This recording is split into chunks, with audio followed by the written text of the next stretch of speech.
Original Latiraj বাড়ি একের বীজ ফুল পোয়া চারা, ভালো বীজ ভালো ফসল।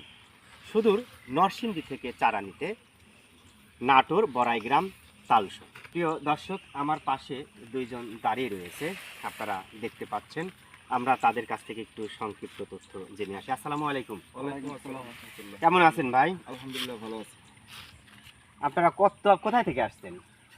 আমরা দুজন নরসিংদী ডাকুড়া থানা থেকে আসছি। কতগুলো চারা নেবেন? আর ৬,৭০০। ৬,৭০০ চারা। এই যে আপনাদের যে চারাগুলো দিয়েছি, চারাগুলো কি দেখে পছন্দ হয়েছে? হ্যাঁ, চারাগুলো দেখে আমার কাছে খুব ভালো, হেলদি মনে হচ্ছে। প্রিয় দর্শক, এই মানের যে চারাগুলো আপনারা দেখতে পাচ্ছেন, মোটামুটি সব চারার গোড়াতে লতি রয়েছে, আমরা শিকড় রয়েছি। ভালো চারার সাধারণত কয়েকটি বৈশিষ্ট্য থাকে। চারাগুলোর গোড়া মোটা হতে হবে, গোড়ায় শিকড় থাকবে, লতি থাকবে, একই আকার এবং সাইজের হবে। মোটামুটি 5টা বৈশিষ্ট্য থাকে। দেখেন, আমরা চারা সংগ্রহ করার পর কিন্তু আমরা পাতা কাটার চেষ্টা করতেছি সুন্দর করে। আঙ্কেল, চারা দেখে কি পছন্দ হয়েছে? ইনশাআল্লাহ পছন্দ হয়েছে। ভালো লাগছে। এই যে আপনাদের লতি দিয়েছে আমাদের পক্ষ থেকে, মহামূল্যবান লতি। কেমন লাগতেছে লতিগুলো?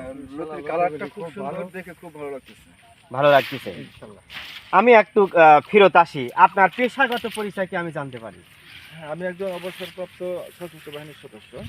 আমি রিটায়ারে আসছি আজকে প্রায় 5 বছর। 5 বছর। তো বাড়িতে আসার পর ভাবতেছি যে বেকার একটু সময়টা একটু কাজে খাটে, কারণ শারীরিকভাবে একটু ফিটনেসটা একটু দরকার এই মুহূর্তে।